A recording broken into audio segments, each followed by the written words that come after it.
key to life. Hello, this is Sekou Burmese, your host of The Lit Review, a podcast brought to you by the Academy of Management Journal. In this podcast, we dive into the insights of recent research published in the journal and interview authors and corporate leaders to discuss the inspiration for research ideas and how insights from this research applies to current pressing issues in organizations and markets. This episode, I speak with Matt Semadeni, Professor of Strategy and Dean's Council Distinguished Scholar at the W.P. Carey School of Business at Arizona State University. In our conversation today, we talk about a recent paper he's published in AMJ looking at CEO political ideology. We discuss how political activism has shaped corporate leadership, strategy, and investing, which pulls the conversation in all sorts of interesting directions, as you can imagine. But we end with Matt sharing his views about how organizations can approach politics by recognizing ideological differences, but avoiding many of the negative, contentious behaviors that follow. I hope you will enjoy this episode of The Lit Review and my discussion with Matt Semadeni. My guest today on the Lit Review podcast is Matt Semadeni, a professor of strategy in the Dean's Council Distinguished Scholar Professor of Strategy and Dean's Council Distinguished Scholar at the W.P. Carey School of Business at Arizona State University. Matt has been published extensively, a lot of publications on the topics of competitive strategy, corporate strategy, knowledge, and top management teams. Now, aside from his research, Professor Semadeni also has worked with a number of top corporations such as Starbucks, Google, and the Mayo Clinic. And he's also the associate editor at AMJ, immediately preceding my cohort. And so I have the honor of filling his very large shoes as an associate editor here at AMJ. Hello, Matt, and welcome to the Lit Review podcast. Thank you so much for having me. All right, so we're going to dive in. I'd like to start by discussing a recent AMJ paper that you published with MK Chin and Ryan Krause on a topic that is very popular now in general and even within academia, and that's around political ideology. And so in this paper, you and your co-authors explore how political ideology shapes firm strategic responses. Now, there's been a good amount of research over the last 10 years kind of showing how CEO ideology shapes how firms make these strategic decisions. And that has been very fruitful. What you and your co-authors do, which I find really interesting, is recognize that this doesn't happen in a vacuum and that there's a larger political climate that CEOs have to deal with while also kind of figuring out what they should do based on their own ideology. And so your paper looks at kind of this divergence between the personal CEO ideology and the overall political climate. So before we get into the paper, I'd just like to ask, what got you interested in the topic of CEO political ideology? Well, thank you so much for having me. And this is a great opportunity to talk about this research. I think the very beginning was when MK came and presented a paper when I was at Indiana on political ideology. Obviously, we live in an environment that has politics infused and increasingly so. But when he started talking about some of his findings and how those really drove a lot of executive decisions, it really made me interested in the topic. And then he reached out and we collaborated on a piece looking at compensation, in particular, the compensation of the direct reports to the CEO as a function of the CEO's political ideology, and found some pretty interesting results there. And so we had done that. But the overall effect of political ideology, I've just found it fascinating because we talk a lot about CEO characteristics. We talk, what's their background, what's their functional background, how tall are they, just all these various things. Yep. But one of the primary drivers is, what is their belief system? Yeah. And the political ideology is fundamental to that and really, really helps to shape the decision making that they're doing, mm-hmm. and in a way that isn't linear and isn't always predictable. And so I found that fascinating. No, that's great. That's great. I'll leave my own personal biases alone, which are I'm also very interested in this, but wanted to hear your path into this world. So in your view, what were the key takeaways or the key findings from the paper that you hope that readers will take away? Well, I think that the big one is that the context matters, and I know as organizational scholars we know that fundamentally it's not really a great big aha, but a lot of the research leading up to this, as you said, had kind of treated that as a political ideology as it operated in a vacuum, or simply controlled for the environment, and on we went to look at a number of different outcomes. But when we got together, we really started talking about how the context in which the CEO is operating is going to interact in interesting ways with the CEO's political ideology. And one of the things that really kind of jumped out at me is I was going through some websites and looking at different things a number of years ago. I think it was probably around 2018. Mm-hmm. And I came upon this chart that had the return to equity and the return to bonds from the inception of the Trump administration. Mm-hmm. And it looked at what had been that return. And it was so stark. It was so stark. There was if you had invested $1 in equities at the beginning of the Trump administration, you now had over $42 of return. If you had invested $1 in bonds at the beginning, you now had $1.50 in returns. So that's 27 times the return. Yeah. And I'm not making a case for the Trump or anything other than there was a huge divergence. Yeah. And then, as almost a throwaway in this article, the author noted that following the Trump election, that by and large, more liberal-leaning investors got out of equities because they believed that the stock market was on the verge of collapse. Mm-hmm. And more conservative-leaning investors got into equities because they saw this as an opportunity. Yep. And that just blew my mind that you would see such a divergence there in the returns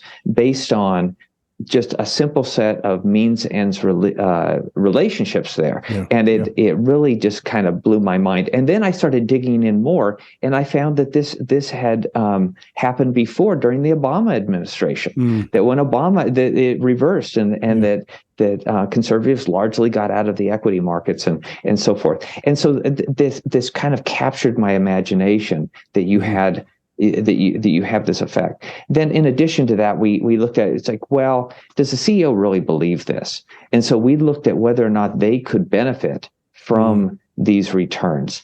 And we found that when they were most likely to benefit is when this effect was the strongest. So this is a real belief. This isn't just kind of a stated belief, but they are actually, in their heart of hearts, they believe something else.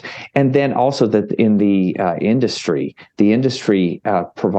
may provide some structure that buffers them a little bit from these effects. Mm-hmm. And that the more regulated the industry is, the less likely that they're going to get, buffeted by the change in political administration and so forth. Along those lines, I think, so first, I think it's absolutely true that it sometimes blows my mind that a person's personal preference will have material market effects. And maybe this is because I grew up with a very economics focused mindset on how markets went. And then every time I realized, oh no, people are acting on things other than profit maximization per se, singularly. And those things kind of really fascinate me. Now in the paper, you guys talk about threat. And so can you talk a little bit about, how you think about threat and how the response to threat, because that's the big behavior, right, that that you focus on. It is. And just before I jump into that, it's interesting because initially we had this framed as almost an and we say in the discussion that it could be overconfidence as well. If we flip the relationship, we say, if it aligns, now you're going to go all in. But I had a conversation with one of my micro colleagues here at ASU, and he said, it's probably a lot easier theoretically to argue for the threat than it is to argue for overconfidence and over specifying the opportunity. So that's why one of the things we went with threat. And we found that aligned very much with, from the research, it very much aligned in terms of information constriction and resource, trying to amass resources. And with information constriction, we really looked at that as search through R&D spending, that once they see or they perceive this threat, they're going to constrain their R&D spending because they don't see the opportunity. They're going to constrain that information search. And then because they perceive the threat, they're going to start to amass resources so that they can be protected against that threat. Of course, the opposite is true also, that when you see an opportunity, then you start searching more readily, and then you might actually start spending money rather than trying to amass that. So if I have this right, just so I can, in layman's terms, right? If I'm a CEO and let's say I am more liberal leaning, and our government becomes run by a liberal president, House of Representatives, whatever it might be, the firm that I run is going to be more, it's going to appear less threatened, i.e. they're going to invest in R&D. They're going to be out there like, hey, it's about to get really good. Let's be set up for the really great times that are about to happen. Whereas if it's the reverse, you constrict. You say like, hey, let's kind of collect our beans here and keep them protected because we're about to go do a tough cycle. And in both of those, would you say it's overblown? Like people react too negatively or too positively, or? That's what I love. And I you stated in a moment the economic case, and the bottom line, and I know you know this from your research, it has no effect. I mean, there are opportunities, there are threats, things go up, things go down, but you cannot, if it were a fact that being in a Republican administration, or I'm sorry, a more conservative leaning administration or a more liberal leaning administration had a better effect on the economy, they would be trumpeting that from every tower. But it doesn't, and they've looked for that relationship for over a century, but they can't find it. So it doesn't matter, yet it does in terms of the actual decision making. And just every now and again we get this validation for what we're doing. And I was talking to an executive audience, and I mentioned almost offhandedly this research I was doing and how we were finding this threat response and so forth. And I went on and finished the presentation and so forth. And so I'm walking down the hall away from this, and suddenly this fellow chases me down the hall. He starts yelling at me, and I've got to tell you, my first instinct was to turn and run. I was just say, anybody running after me after a presentation, it's rarely ever good. I don't want to talk to this person. But I didn't run. He caught me and he said, what you said, it happened to me. He said, when Trump was elected in my business, I expected everything to fall apart. And so we cut all our new product development. We cut and we started amassing these resources, and it didn't materialize. He said, my major competitor, on the other hand, who is he knows this individual, he says is more conservative leaning, went all in, and they outpaced us dramatically. And he said, so it does have this effect, and we are now playing catch up to try to catch. And he said it took a long time to realize, wait, this is not going to materialize the way I thought. But again, it's not that there's an actual effect there. There's just a perceived effect. All right. Any unexpected things that you learned while working on this paper? In terms of the effect, and this was another conversation that after we publish these things, often we'll talk to reporters and the business press. And as I was talking to this reporter, she asked me, do you have any quotes? Can you find a quote from a CEO that gives an example of this?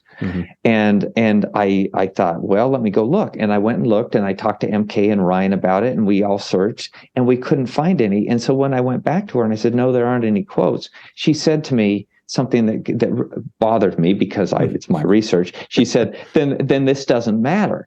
And I said, but we are finding a significant and economically meaningful effect. But then it hit me as I was pondering on that. It hit me that it's so subtle that the CEOs don't actually say it. Maybe they're afraid to say it out loud. I don't know. Maybe that is. But I really do think, and we mentioned in the paper, that these are very subtle effects. So I think if someone came out and said, and there were plenty of people that will voice opinions about an administration. Yep. But if they came out and said, we're cutting R&D because of the current administration, I think they'd just get a lot of flack for that. But they just ease off. Yeah. They ease off. These are very subtle types of changes. Yeah. And that's one of the reasons why I think ideology is so interesting, is because it is not just a political party. It's a way you see the world. Right. And we all talk about the way we see the world as justifications for our actions. Mm-hmm. And we often don't see the blind spots around it as well. Yeah, and I actually, as I was studying this, I found this great quote from John F. Kennedy. It says, "The great enemy of truth is very often not the lie, deliberate, contrived, and dishonest, but the myth, persistent, persuasive, and unrealistic. We subject all facts to a prefabricated set of interpretations. We enjoy the comfort of opinion without the discomfort of thought." And I thought nothing sums up kind of the effect of political ideology other than that, because it really, we don't think. We don't think about what's actually going on. We just are comforted that it comports with our political ideology. Did JFK have a social scientist as a speechwriter? I mean, I think he did. I was like, this is good. Or maybe he was one. Maybe he was. Well, he said many things that were very profound. It's true. All right, so let's expand a bit out, and it's going to be easy to do. I think we've been doing it a little bit already. So I one of the things I appreciate about the paper, which I mentioned, is it takes into account the larger political climate. The idea of politically engaged corporate leaders is a very hot topic. We don't have to get into it. Just Google it. You'll see. I think all sides. So the thing I've been interested in is I think both sides of this agree that employees or stakeholders care in some way about the ideologies of their leader, of their CEO.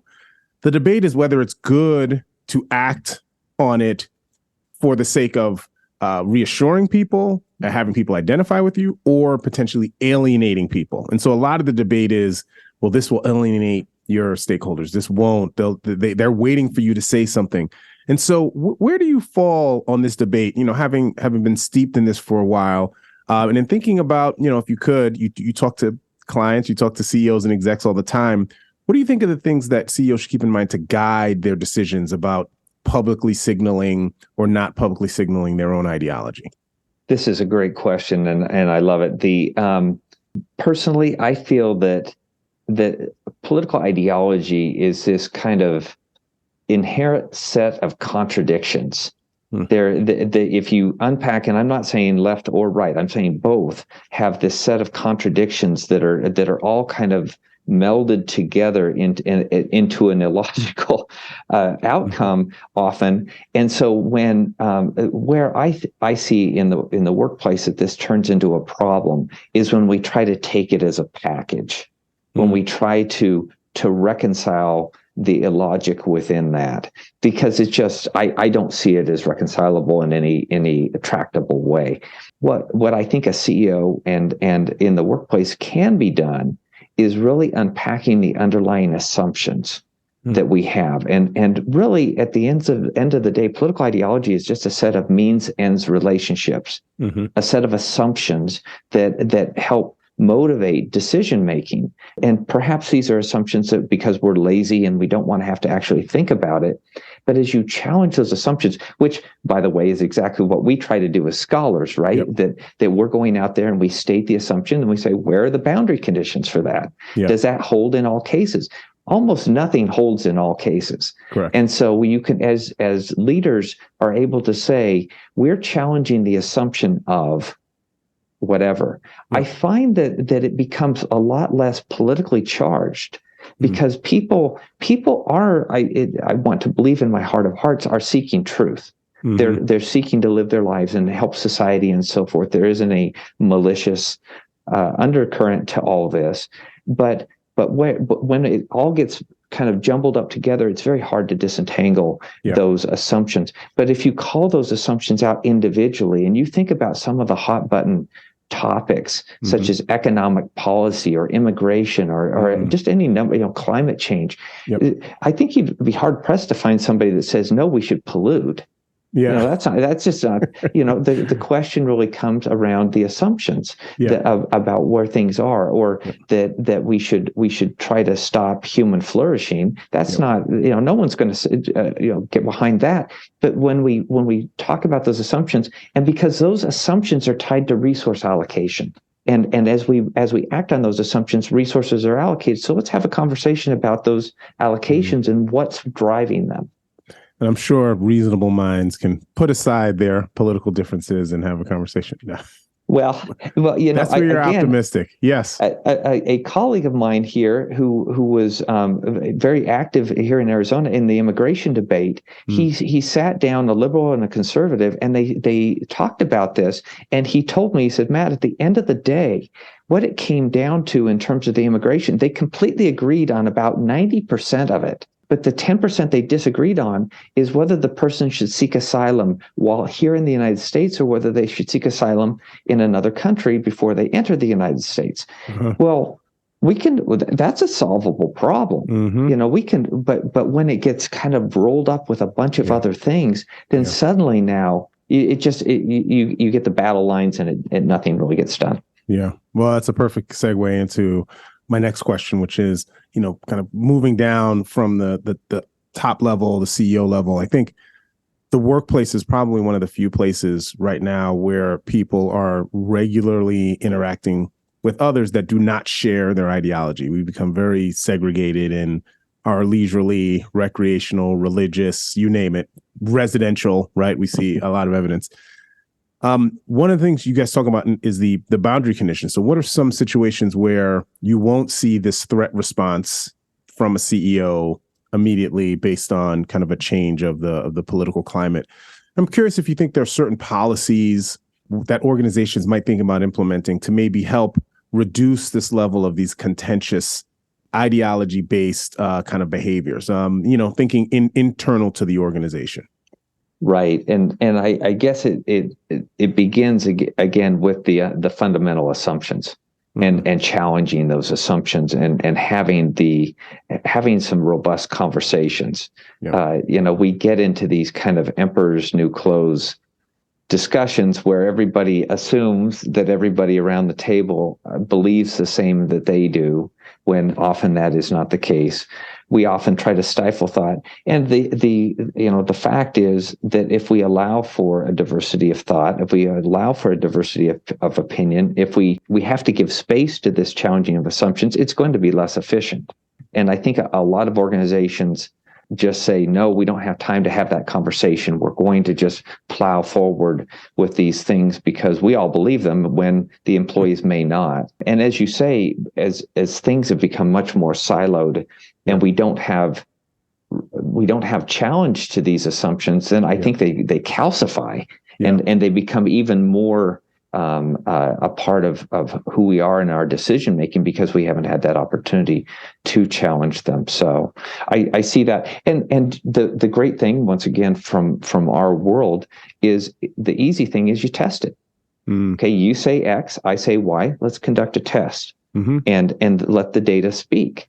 And if the data come back and provide evidence of this, and I think, again, it requires a degree of reasonableness. People are wanting to be unreasonable, that you just can't. That's kind of a boundary condition on this.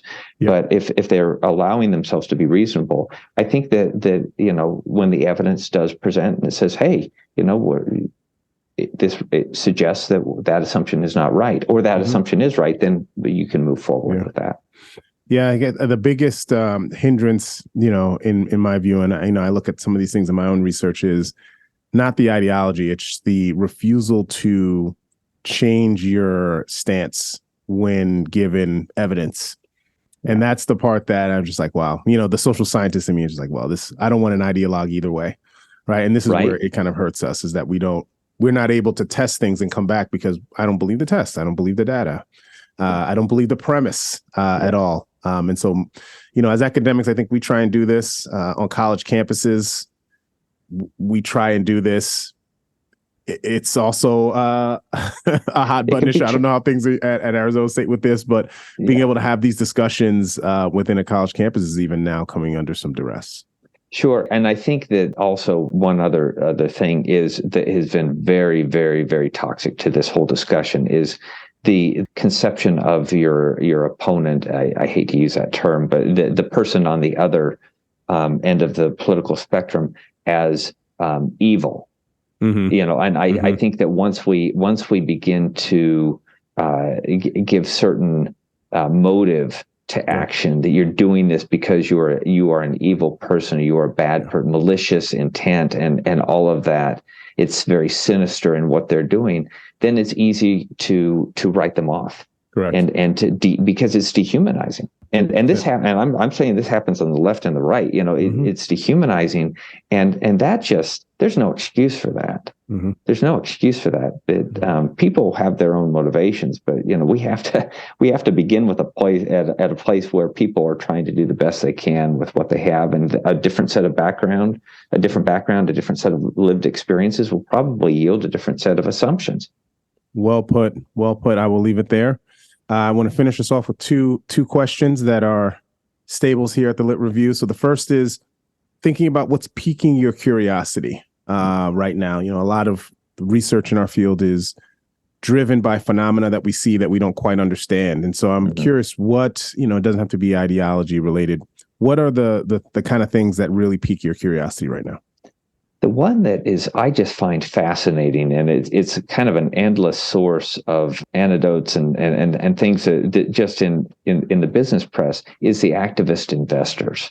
The activist investors. So for so long, we've had this kind of stodgy view of corporate governance, and it's been, you've got the board and you've got the management and this economic agency theory relationship between those two. And then you may have institutional investors or the market and all of these players, but everything was pretty stable. I mean, not completely stable, but pretty stable.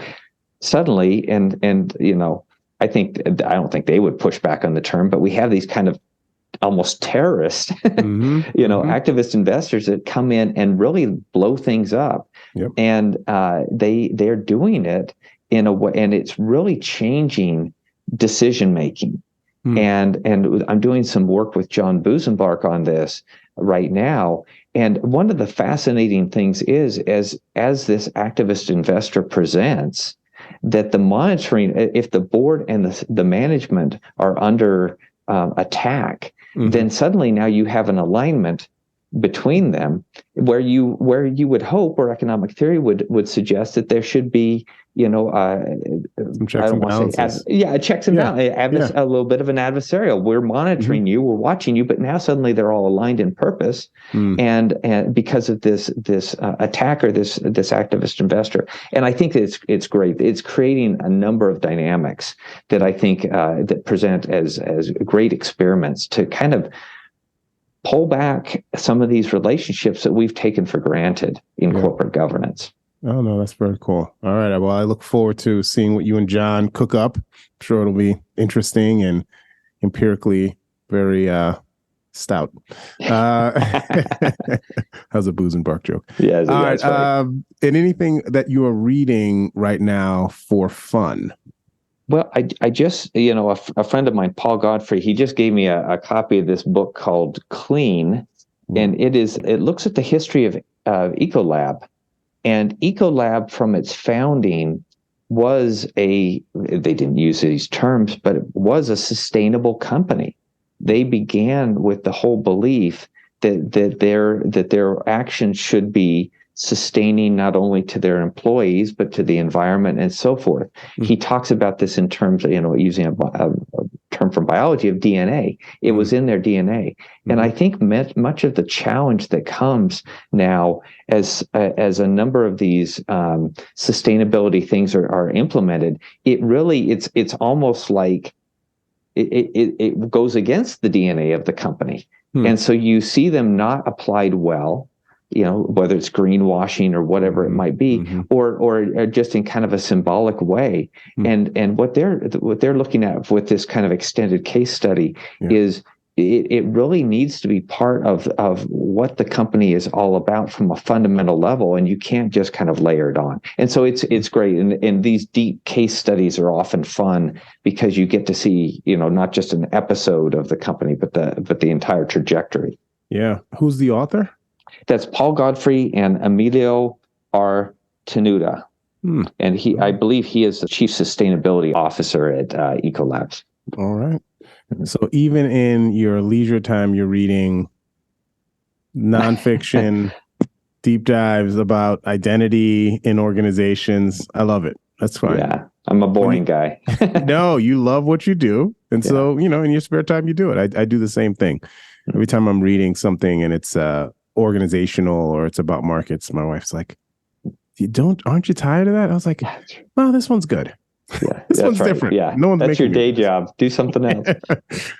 Well, Matt, thank you so much for joining us today on the Lit Review. This has been a great time talking about these really important topics, and hope to speak with you again sometime or run into you at Academy or some conference down the road soon.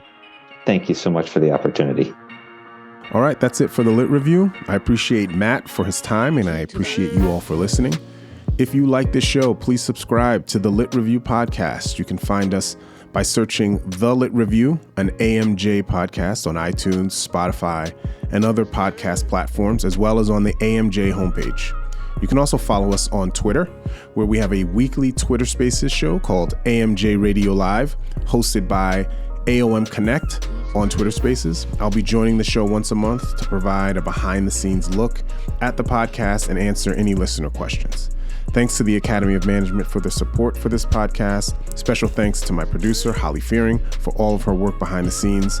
Our theme music is produced by Key to Life. This is Sekou Burmese. See you next time. Take care and be good. Key to Life.